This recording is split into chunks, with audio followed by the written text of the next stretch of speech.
Sa kabila ng mala fairy tale na pagmamahalan na inakala ng marami ay magtatagal habang buhay, kinumpirma na nga ni Sam Milby ang matagal ng usap-usapan. Tuluyan nang nagwakas ang kanyang relasyon kay Miss Universe 2018 Catriona Gray. Naging palaisipan sa mga tagahanga ang biglaang pagbabago sa social media ni Catriona. Isang araw, tahimik niyang inalis ang lahat ng larawan ng kanilang engagement mula sa kanyang Instagram account. Hindi na kinailangan ng anumang pahayag. Sapat na ang pagkapansin ng mga netizens upang bumaha ng spekulasyon at tanong, ano na ang nangyari sa kanila? At sa wakas, sa isang media conference para sa kanyang bagong seryeng Saving Grace, naglakas loob ng magsalita si Sam.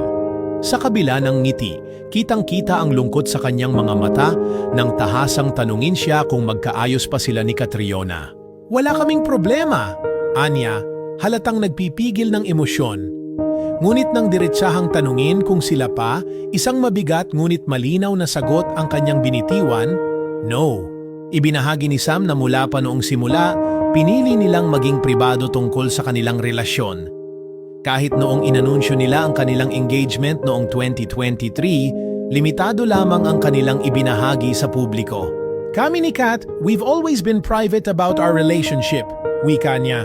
Nagbahagi kami ng ilang bagay noong na-engage kami, pero sa detalye ng aming buhay, hindi talaga kami bukas. Subalit, kahit gaano pa nila sinikap panatilihing pribado ang kanilang buhay pag-ibig, hindi nakaligtas ang dalawa sa malisyosong tsismis. Isa sa mga pinakamainit na isyong lumutang ay ang akusasyon na may third party na sangkot sa kanilang paghihiwalay. Ang pangalan ni Moira de la Torre ay paulit-ulit na ibinubulalas ng mga tsismoso, isang bagay na pilit itinatanggi ni Sam. There was never a third party sa amin ni Kat. That needs to be cleared. There is no truth to it at all, mariing sabi ni Sam, tila nagsasawa na sa paulit-ulit na paratang. Matim ang kanyang boses habang binibigyang diin na walang ibang tao na naging dahilan ng kanilang break-up.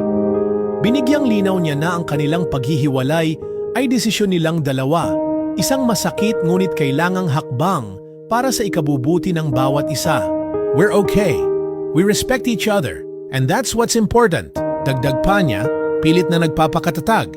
Ngunit sa kabila ng pag-iwas ni Sam sa drama, hindi maikakaila ang lungkot na bumabalot sa kanyang mga pahayag.